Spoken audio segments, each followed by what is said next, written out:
Well, welcome to our latest word game. Welcome indeed. Yes.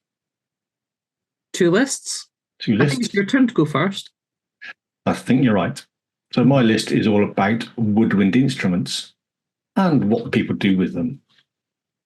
So reed, fingering, trill, tonguing, staccato, flutter, treble, tenor, breathe, vibrato, throat, mouthpiece, crum horn, baroque, solo, and quartet. Mm-hmm. And there seems to be a bit of a theme because the list you've given me is orchestra. So I have conductor, blow, oboe, tuba, play, violin, score, triangle, pipe organ, harp, hurdy-gurdy, piano, second string, kettle drum, and baton. Mm-hmm. Two very good lists, I think. They are indeed. They are indeed. Mm-hmm. Very musical. Absolutely. Well, without further ado, I do believe it's my go and see what I can come up with this. There was a conductor called Reed, and the conductor was very upset with the violinists because they kept playing out of tune and they hadn't spent that time warming up and getting their violins in tune. So he got his finger and he was wagging it. You might even say fingering the violinists for not being in tune with the rest of the orchestra. And a trill noise came out from one of the violinist's mouth because next to them was the oboe tonguing away, making some peculiar noise that the violinists hadn't heard before. And that staccato noise reverberated around the orchestra, and it caused a bit of a flutter because nobody's really sure what was going on. And the treble notes, they sounded rather flat. And because the conductor was a bit of a skinflint, he ran off because he noticed there was a tenor lying on the floor that somebody had dropped.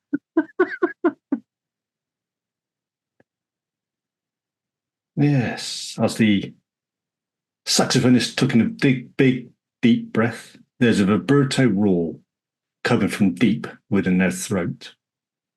And that hummed onto the mouthpiece, but somebody was playing a crummy horn that nobody really knew about.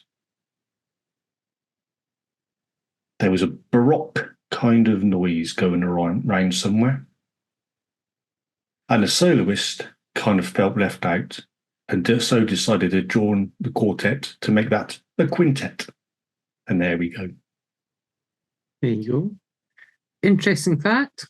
Have you ever heard a crum horn? No. Very interesting noise from a crum horn. Very interesting noise. I have actually played a crum horn. Yeah. Congratulations. Mm-hmm. So I think my conductor might be slightly different from your conductor.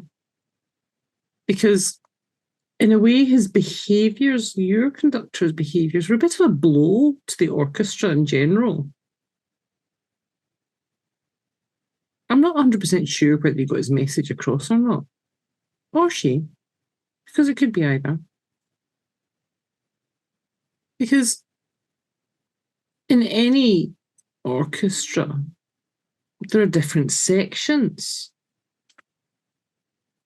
So there's the woodwind section, or the wind section, which is things like the oboe, the clarinet, etc. Now, what's interesting about those is they all come with reeds. And you have to treat a reed very carefully. You've got to be very aware of how to fit the reed and how to use and prime the reed in order for the reed to work effectively within the instrument. And then you have the brass section. And I think the tuba sometimes is a vastly underrated instrument. And people don't recognise the skill that's required to play a brass instrument. The fact that it's not so much about where you place your fingers as it is about how you control your breath, the shape of your lips, to help the instrument communicate that sound. It's quite a sensory experience playing a brass instrument. And then there's the string section with the violins and the cellos and the double basses. And while there are some truly beautiful sounds that can come from those, I also have very different experiences of my school orchestra where that was probably the most horrific section ever when they struck up a note. It was definitely not a good experience. And I would go so far as to say they didn't know the score. And then there's the percussion. And while you might have drums and the instruments within there, I always feel a bit sorry for the triangle. It's like that poor soul's left standing there, and I'm hoping they have a bigger role to play than just waiting for that one moment where they can hit the right note. Now, you gave me this list of orchestras, and pipe organ doesn't really fit. It's more of a monastic type sound to that. It's more of a kind of Gregorian theme, even, which is in keeping with the harp. And it has a whole different feel to the music and the tones. It's very, very different. Yet, you could argue that the basis of that pipe organ is in some way the root of that hurdy-gurdy. Just as maybe you could argue that fiddle and violin is more about style than it is about instrument. And a piano, well, piano doesn't fit with an orchestra either. It tends to be an accompaniment to an orchestra rather than a core component of an orchestra. It tends to be supported by an orchestra. Because an instrument as complex as that never really wants to play second string. And then you have the kettle drums. They're quite spectacular. And an awful lot more versatile than people maybe assume. There's a huge amount of versatility in the kettle drum. But what really brings it all together is coming back to that conductor. And he wields his baton.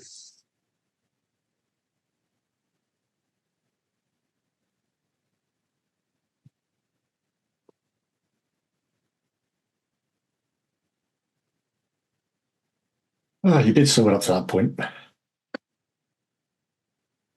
Because that's actually points in.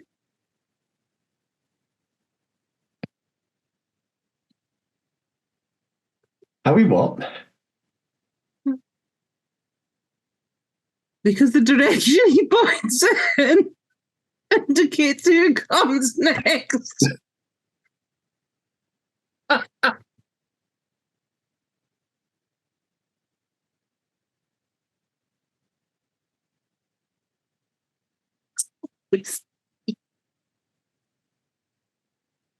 Okay, I'm going to cut that bit. You did sum it up to that point. I did, didn't I? Mm-hmm. So yes, it is the conductor that pulls it all together.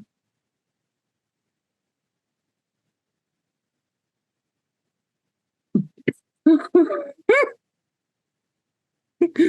the baton is there to show the rhythm.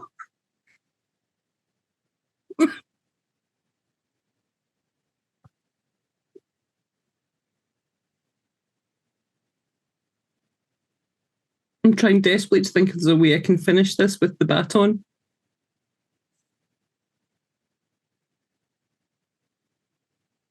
Yes.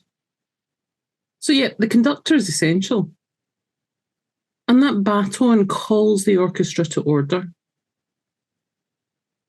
It coordinates the activity. It's a highlight and a low light, a keeper of rhythm, an indicator of pace, as well as almost like an exclamation mark in its own right, something. The conductor's not waggling this baton around furiously then?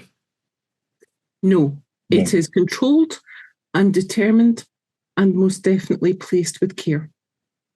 Good timing. Good timing. Essential. Yes. So until next time. Until next time. Thank you.